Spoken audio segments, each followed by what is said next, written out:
Welcome to the ITSP Magazine Podcast Network. You're listening to a new episode of Secure Your Strategy Podcast, where your host, Chloé Messdaghi, provides strategies to leaders and managers on how to repair critical issues in security and tech. We're glad you've tuned in. It's time to secure your strategy and your stakeholder approval. Knowledge is power, now more than ever.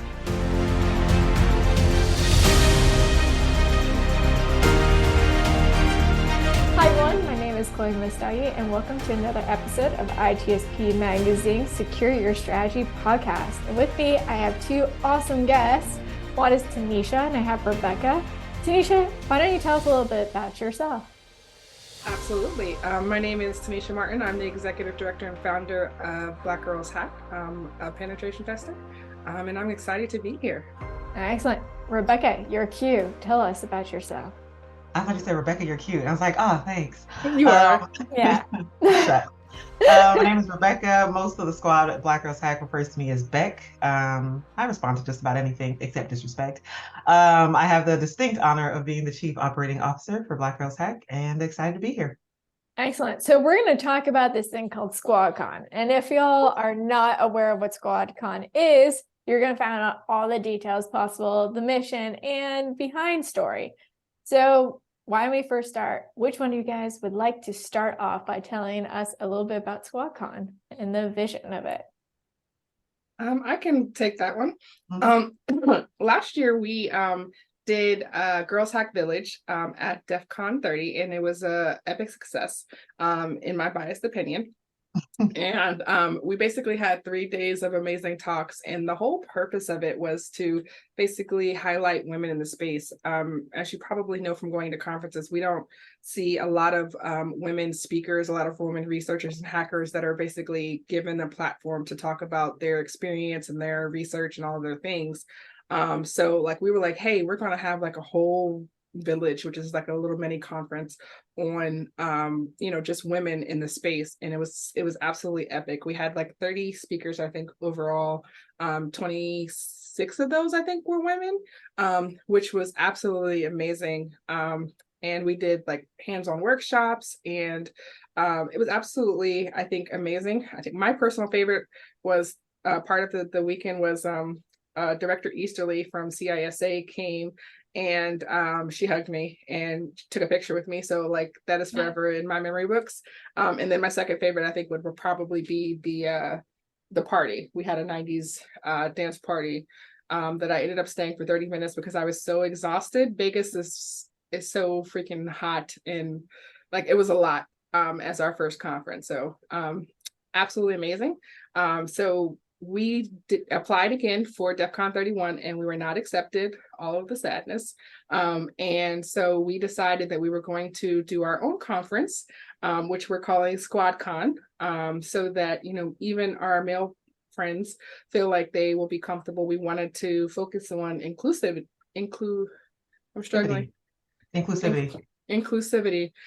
as a theme of our conference. And I'm super excited. Beck, what did I miss? Nothing, you didn't miss anything, but I guess to add some color, pun or not intended.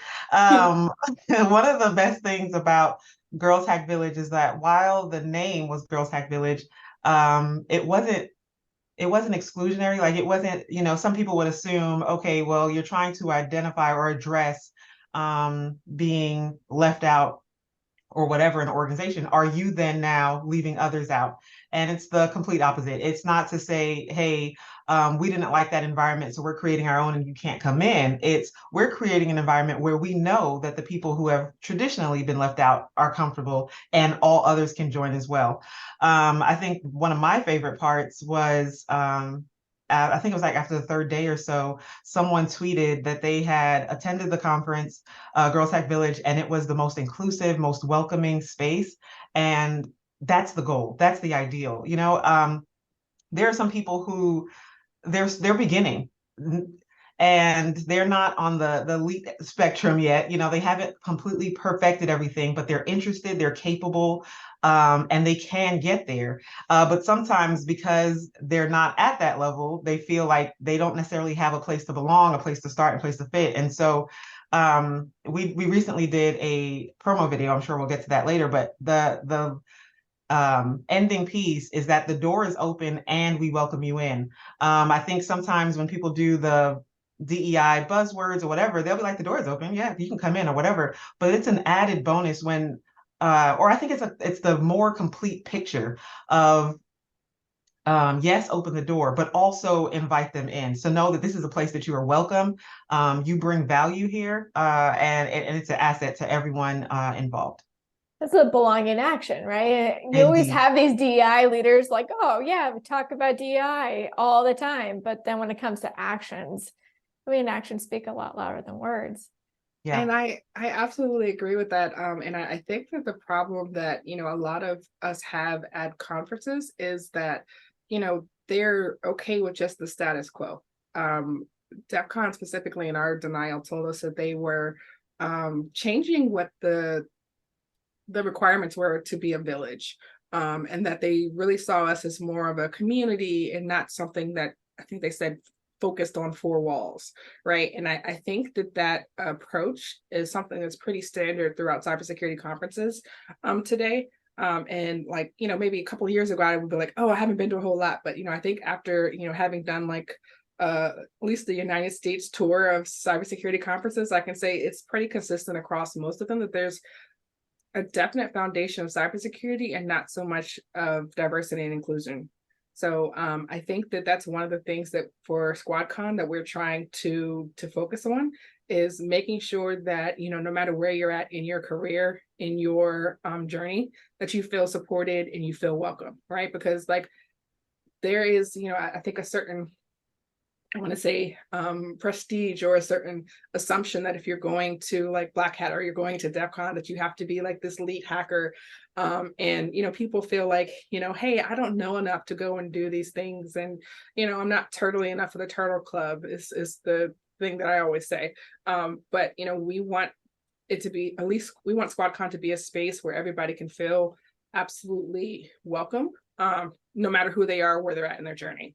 And I think that that's needed for, especially for women, which are still, 25% of the cybersecurity industry. And if we probably look at hackers, it's probably a lot less.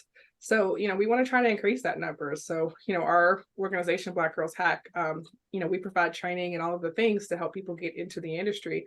But there's also the belonging piece, the being able to see yourself in cyber and seeing, people at conferences who look like you or that you can identify with. I think is an important part of, that safety, feeling like you belong. Yeah, it's a space where I was just going to say you're basically creating a space where people don't deal with imposter syndrome. I think that's the thing. Like, I think we all at some point, someone's come up to us like, how do you deal with imposter syndrome? And I think one of the things is that at the end of the day, imposter syndrome is there and present because we've all believed that it's because of us. And at the end of the day, it's not. It's about the fact that there isn't representation. So how are you going to feel comfortable in a space where you don't see people that look like you, or you go in a space where you're like, I don't think I belong here. Now you're having that imposter syndrome moment. And that's what DEF CON does to many people, but also Black Hat does. And it's, even men experience this too. They walk in the door and they don't feel safe. They don't feel like they belong there because internally they don't feel like they belong there. And so I like what you guys are trying to do with SquadCON. You're providing a space where anyone could come in. And that's what I saw with the Girls Hack Village. I know the name Girls Hack Village, everyone thought it was like just girls and everything and women. But at the end of the day, I walked in that room. It was diverse. It was like, finally, I'm like, DEF CON got diverse finally. This is a place where I'm having goosebumps. And I remember talking to you, Tennisha, doing a live ITSP magazine episode. And I was just getting goosebumps, even having the conversation, being there earlier that day. I was just like, finally, we're getting somewhere in this industry. We're getting there. Yeah. Rebekah, you were saying something? Yeah, I when Tennisha was describing what happened, response to our village application, and she said sadness. For me, it was joy, not to not be accepted, but the realization that if, when someone says, I'm not going to say if they tell you who you are, believe them, but it's if to come into this club, all the girls have to wear heels, right? I can wear heels. I don't have anything against anyone who does wear heels, but that's just not my vibe. I would look like Tomlin from Chronicles of Narnia. I would be stumbling. It's not a good look for me, right? So that's fine. So if that's what that club wants, you have to wear heels. That's okay. Have that club be for just the people who just wear heels. No shade to them. If that's what you want, then be good. What we're creating with SquadCON, and I think is worth noting, is that we're not saying now everyone who comes over here has to wear Chucks. What we're saying is it doesn't matter what you wear, what makes you comfortable. You're welcome. You can show up as your natural self. And I think that's needed and wanted. So for the people who are like, well, I like this environment where they only want this and that, by all means, carry on with your this and that. But we would like to create an environment where everybody, whether they're this, that, the other, or whatever, can also have a place where they fit. Absolutely. And I mean, not to mention the fact that, I mean, it's Vegas, it's probably gonna be 100 degrees. Like, do you need a hoodie? Like, I mean, I'll leave your Doc Martens at home, everyone. It's not going to be needed. I was going to wear a hoodie with cut off sleeves and Doc Martens, but I guess I have to change now. So I can definitely see that. Yeah. I mean, at the end of the day, I love what you're all trying to accomplish here, the SquadCON. And I know it's May right now. We're having this conversation in May, and probably this is coming out in the very first week of June. But the thing that goes through my mind is, we have a short runway right now. What do you need for people to do? What are the actions that are needed to make this successful? And how can listeners get involved? Because I'm sure we're going to have some people that want to raise their hands and they want to know ways. Ways are, behind scenes, and ones that are more public facing. And what are those options for both of those type of parties? Absolutely. So I think that the biggest thing that we need on this very short runway is funding. So we're looking for sponsors for our conference. And that is important because, when we were part of the larger like DEF CON community, like they basically provide the space for you. So we had planned on, doing all the things that we did last year, but, we weren't necessarily budgeting for, basically having to pay for a venue and audio, video, and internet costs and all those things. So, the biggest thing that I would like to see is that for companies who, are still saying like, hey, diversity matters, inclusion matters, for you to put your, proverbial money where your mouth is, so that we can make sure that we're able to host this event. I think it's a super important work, not just because, the branding possibilities, but also because I think that it's absolutely important that we see more women in underrepresented communities in the cybersecurity space. That's the biggest thing. For the people who like want to stay behind the scenes, or like, hey, I'm supporting, but I don't necessarily have money, or I don't necessarily have buying power, sharing on social media, sharing on like we're on LinkedIn and Twitter and Instagram and all of the things. And just sharing our posts about SquadCON is super important, because maybe somebody that you're sharing with, I think is able to support financially. The other thing we're looking for is volunteers, especially if you're already going to be in Las Vegas, and speakers. So we want to make sure that we have a diverse lineup of speakers and events and doing all of the things. I can tell you that I can't tell you who our keynote speakers are, but I'm super excited about them. So like I think that when we start announcing those folks, that people are going to be like, oh my gosh. And I would say tickets are on sale now. So our website is either girlshackvillage.com or squadcon.me, M-E. And you can visit either one of those websites and purchase tickets, find out about our lineup, all of the things. I think that's the major things on my mind. Beck, what do you think? I think just a worthy of note is a lot of times we have conversations with organizations, companies, whatever, and they're like, Tennisha, they're speaking to her. What can we do to, make things better at our organization? And for the overwhelming majority, I think giving people the benefit of the doubt, I think it's well-meaning and well-intentioned. But they end up all too often booking time on the calendar, pulling information, what can I do, what can I do, what can I do? And then that's it. Where it's seemingly counterintuitive, because what they could do is support someone who's already doing the work. So I guess I would say that if there's an organization, a group, even if, well-meaning band of misfits who've gotten together and want to find a way to support, you don't have to reinvent the wheel. You can lock arms with people who are already doing the work. And that's not a novel concept to us, because we don't even think that, we're the only ones in this space, or that we're the only ones who can do it right. We partner with other organizations that are doing similar work in different spaces as well. And I think that's how we're gonna do anything and change the world, is if we work together. So support. And I think there are some organizations that maybe you make t-shirts. You can't sponsor us for money, but you can cover the t-shirts. Have you ever heard the story of Stone Soup? Where so I don't feel like it's one of those like Aesop fable things or whatever, but someone was like, I want to make soup, but all they had was a pot and a stone. So they put the pot out, they put the stone in it, or put the pot on the stone and put water and heat it up. So it's just an empty pot. But then a neighbor comes over and they say, what are you doing? We're making soup. Oh, well, I have carrots. Add it to the pot. And they add the carrots. And then someone else has celery, and someone else. And then by the end of the day, all of these people who had these disparate one-off things, because they came together, got to benefit from, a pot of soup. And so sometimes we trivialize, even internally, it kind of circles back to what you mentioned about imposter syndrome. We trivialize what we can offer because we don't think of where we are on some grand scale. But the truth of the matter is, if we all gave a little, then no one has to give a lot. And, we could achieve so much.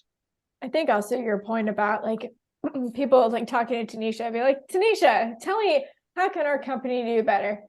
Cool. You just got free advice. Exactly. So she took the time out to tell you what to do on your strategy. And you don't have to pay her, that's fine, but at least help her organization, because people don't understand. If you don't have funds, you cannot have a mission. Right. And you cannot run things. And so it's always awkward and uncomfortable to ask for funds. But at the end of the day, it's like, if this is something you believe in, if you believe that everyone should have the ability to be in this industry, and if you're one of those companies that has said that yourselves, show your action. If you can't afford it, do so. If you can't afford it, I know that there's budget cuts and everything. What you can do at least is, figure out a way where you could get your teammates to volunteer. And if they volunteer, you could give them some sort of benefit as, all right, if you volunteer for the day, I'll give you 2 days off the following week. You can find ways and solutions to always be a part of something. And like you said about the stone soup story, is that if we don't all contribute, this is going to be a problem, because we're never going to have change. We're never going to have spaces, and our industry is never going to change. And what's going to end up happening is, I don't know, if our industry doesn't change or doesn't get any better, why are we still responsible for recruiting new folks to join it? Absolutely. Right. And I think the other thing is that, when we're taking a look at the different ways that we can try to give back, I think a lot of people often say to themselves, well, I give back in this way, or I do this thing, right? And I think that the problem is that within I know specifically the nonprofit sector, right? We tend to have a lot of the same problems as like minority or women founders of like companies, right? Where we're underfunded and undersupported just because of, I want to say unconscious biases that people have. So a lot of times when people are thinking about organizations that they can donate to, or they can, contribute to, it's certain types of organizations that may not necessarily represent the communities that are underrepresented in this space, right? So I think that it's important that we're conscious about, like even those unconscious biases where it's like, are you supporting different groups? Are you supporting people who are focusing in different areas, right? Because I think that one of the things that we struggle with as an organization is that, specifically minority and minority women-led even nonprofits and as companies tend to be underfunded for our mission. And to your point, without having funds to be able to support our mission, it's hard for us to be able to do the things, right? So like, even if right now, your company is like, hey, we can't really do anything because of where we're at in our budget cycle or whatever, Black Girls Hack exists the other 365 days of the year as well. So when you do have funding, at the beginning of your budget cycle, consider us, because, we're doing this work not just for SquadCON and for August, but we're doing it the rest of the year too, to try to make sure that there's better representation in cybersecurity as a whole, and that's not just for women of color, that's for women, all of the women, or our organization is as Black Girls Hack, and not anything against Black Girls Hack, but our conference is not called Black Girls Hack Con. We could have very easily done that, but we want to make sure that it's very inclusive, right? That's why we have like the Black Men Hack brand and like my squad hacks, right? Because we realize that not everybody is a Black girl just because I am, so we want to make sure that there is inclusivity amongst everybody, regardless of how you self-identify or refuse not to identify. So that's completely random, but I felt like it's something that needed to be said. No, and I mean, you are very much on point on that. I would also say, like, have you faced any issues, for example, in certain states like Florida and Texas right now, they are trying to get rid of DEI practices and policies. And so, I know it's in higher education, but the other thing that goes through my mind is, will this also impact other industries as well? Because we've seen this happen before. And it's one of those things where now when I'm looking at companies and when someone comes to me like, what are some good companies, Chloé, that I should apply to? What are some companies that are going to respect me, that I can stay for a long time and I can use my skills at? And I will always say, look at the conferences such as like, Diana Initiative. Now I'm going to say SquadCON and be like, those are the places I would look at. Those are the companies that I would want to do business with. Those are, if I had to decide between two different like tools out there and I have to compare different companies, if I recognize that one of those companies is doing something to improve our industry and the people that run and do this industry, because without people we wouldn't have an industry, I would invest in that company because I know that they care, but they talk about they're actually taking action on doing it. Absolutely. So I am also, outside of BGH and my day job, I am a professor of computer science and cybersecurity at HBCU down in South Carolina. And one of the things that I think bothers me, especially with a focus on education like I have, is that, without covering history, we're doomed to basically repeat the things that, we should have learned and grown from. The whole point of me starting Black Girls Hack as an organization was because I wanted the people who are coming behind me to basically learn from my experience and then be able to not have to repeat the same mistakes that I made, and be able to, basically have a more streamlined, efficient approach at like living in life and careers in tech and cybersecurity.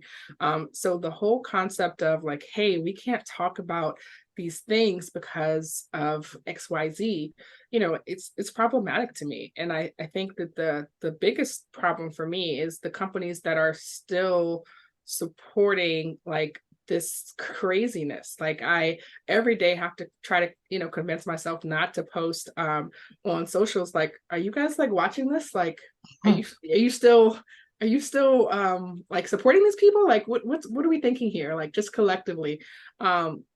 But I think that it's important that, like I said, that people are putting their money where their mouth is.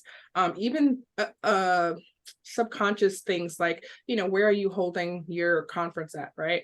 Like it would be completely off brand and like problematic if we were like, hey, SquadCon's in Florida, right now, because it's like, do you not realize like they literally just issued I forget what it was called, but they were basically like, if you are a person of color or if you are in like the LGBTQIA community, like don't go to Florida because like it's a state of emergency, like the same type of warnings that they do for like, Americans when they're like, oh, you might want to stay out of certain parts of, Mexico right now because like craziness, right?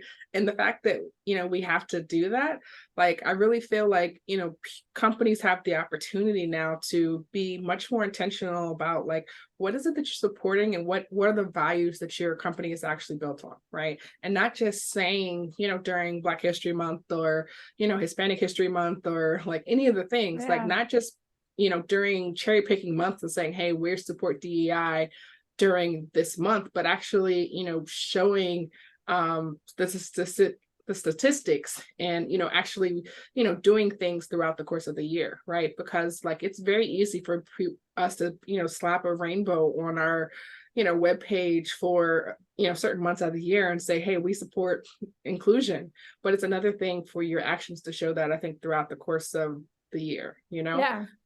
So I think it's important that, if we're going to see any lasting change, that, people start to use their positions and speak up. It can't just be like, hey, I'm going to be quiet until it's a problem that affects me personally, to my particular brand of other. I think it's important that we use our collective outrage to stand up on behalf of, everybody, anytime we see that there's something that's not right and needs to change. And I think that that's what we're seeing in the cybersecurity industry right now, especially in cybersecurity conferences. I absolutely love attempts by companies, by cybersecurity conferences like RSA. They like had their birds of a feather, and they had specific efforts towards diversity, right? Not saying like, hey, we're going to change the definition of what whatever it means so that we can exclude certain types of people. Like we've seen that coded language, I think, throughout history. And it's really disgusting. It's like, I don't want to see that. I want to see like, what are you doing to actually make a difference? Yeah.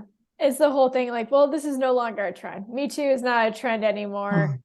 Black Lives Matter isn't a trend anymore. We don't need to recognize these people. We don't need to do anything about it because it's old school now. We've moved on. Now we're on. It's not a problem anymore. It's not a problem anymore. It's been fixed. It's been addressed. It's just society change. And now we're back, and it seems many steps backwards in certain states. So my response to that is an emotional one, not in a wham, let me go cry in a corner kind of way, but it's tiring.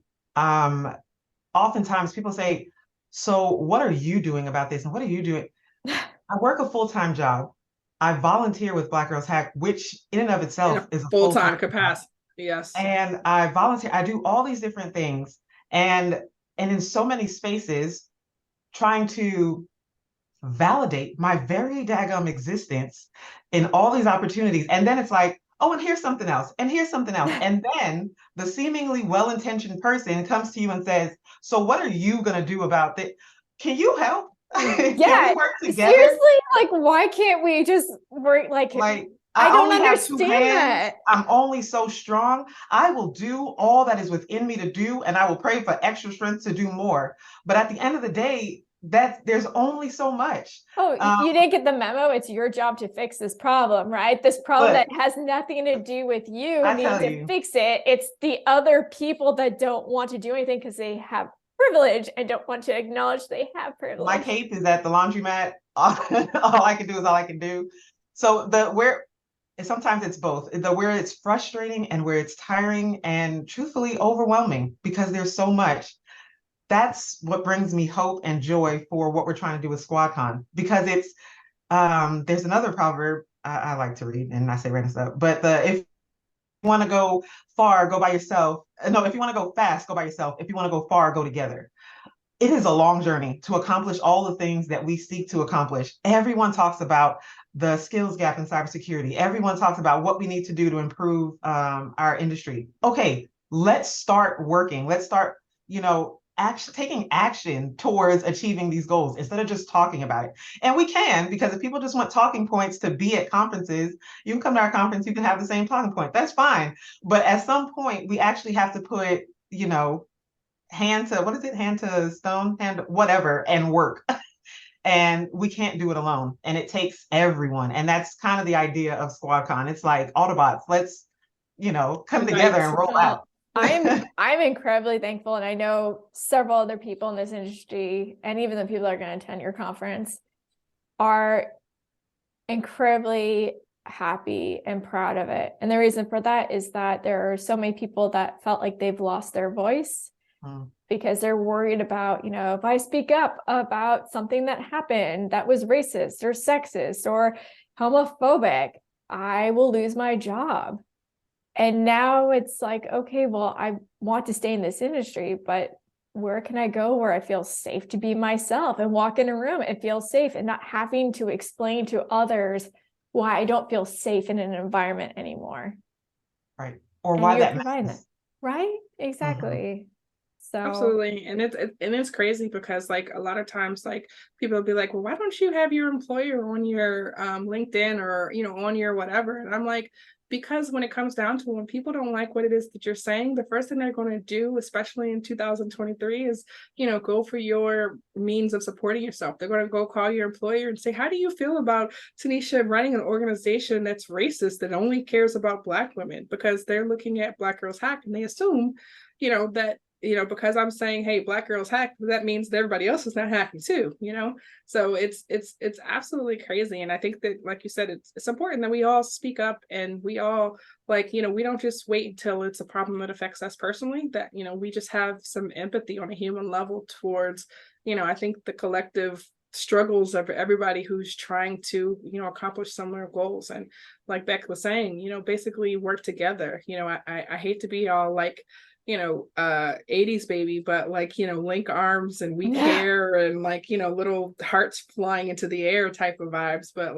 I really think that that's what we're trying to do. So, as an organization, I know we reach out to a lot of other nonprofits to work. So if you're interested in working together or doing something, even the rest of the year, we are open to, partnering with you, because we're not trying to do all of the things. We're trying to, work together with the people who are already doing the things to, make a collective change. And I love that.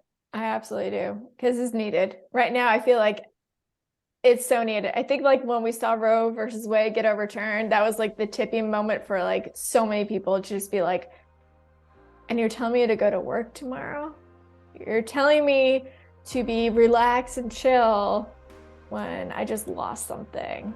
I think that's the thing that, I'm really happy about SquadCON happening, because I know I will be there. I will be there celebrating, because I am tired of this. I've been in this industry for a good number of years and I'm so done with this now. So thank you so much, Rebekah and Tennisha, for going forward and doing this. And if anyone wants to get involved, you should. Allies, this is your time to shine and show that you are an ally, because this is the tipping point now. So thank you all for being here, and all the information will be at the bottom of this episode. Thanks everyone. Thanks for having us. Yeah. All right. And I'll see everyone on the next podcast. We hope you enjoyed this episode of Secure Your Strategy podcast with Chloé Messdaghi, part of the ITSP Magazine podcast network. If you learned something new and this conversation made you think, then share this channel and itspmagazine.com with your friends, family, and colleagues. If you represent a company and wish to associate your brand with our conversations, sponsor one or more of our podcast channels. We hope you will come back for more stories and follow us on our journey.